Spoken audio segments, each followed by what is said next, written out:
సర్కార్కి MLA Raja Singh అయితే కృతజ్ఞతలు తెలిపిండు, thanks చెప్పిండు, పాజిటివ్ గా మాట్లాడిండు. వినాయక నిమజ్జనాలు సజావుగా సాగడంలో ప్రభుత్వం కీలక పాత్ర పోషించింది. ఇటు జిహెచ్ఎంసీ, అటు పోలీసులు అందరూ కూడా సమన్వయంతో బాగా పనిచేశారని చెప్పేసి కూడా రాజా సింగ్ పాజిటివ్ కామెంట్స్ చేసినటువంటి సందర్భం చూస్తున్నాం మనం. ప్రభుత్వంపై MLA Raja Singh positive comments. Ganesh నిమజ్జనాలపై గోషమాల్ ఎమ్మెల్యే రాజా సింగ్ కీలక వ్యాఖ్యలు చేశారు. సోమవారం ఉదయం ఆయన మీడియాతో మాట్లాడారు. నగరంలో వినాయక నిమజ్జనం చాలా ప్రశాంతంగా పూర్తయిందని, అన్ని శాఖల సిబ్బంది సమన్వయంతో పనిచేసిరన్నాడు. దీంతో పాటు ఒక కండిషన్ కూడా పెట్టారు, చెప్తాం దాని గురించి కూడా.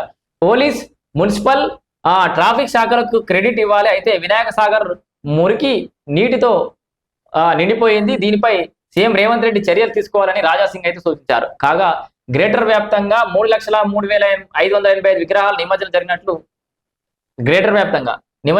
జిహెచ్ఎంసీ ప్రకటించింది. ఇందులో 3 అడుగుల లోపున్న విగ్రహాలేమో 1,14,566 విగ్రహాలు ఉండగా, అంతకు మించిన 1,89,019 ఉన్నాయి. హుస్సేన్ సాగర్ తో పాటు నగర వ్యాప్తంగా 20 చెరువులు, 74 ఆర్టిఫిషియల్ పాండ్స్ లో నిమజ్జనం జరిగింది. ఇందులో హుస్సేన్ సాగర్ లోని 25,000కు పైగా విగ్రహాలు నిమజ్జనం చేశారు. అందరి సహకారంతో గణేష్ నిమజ్జనం ప్రశాంతంగా విజయవంతమైందని చెప్పేసి మేయర్ గద్వాల్ విజయలక్ష్మి అయితే హర్షం వ్యక్తం చేశారు. సో మొత్తానికి ప్రశాంతంగా ఇక్కడ సంఘటన చెదురుమదురు ఘటనలు చిన్నవి కూడా జరగాలి నాకు తెలిసి.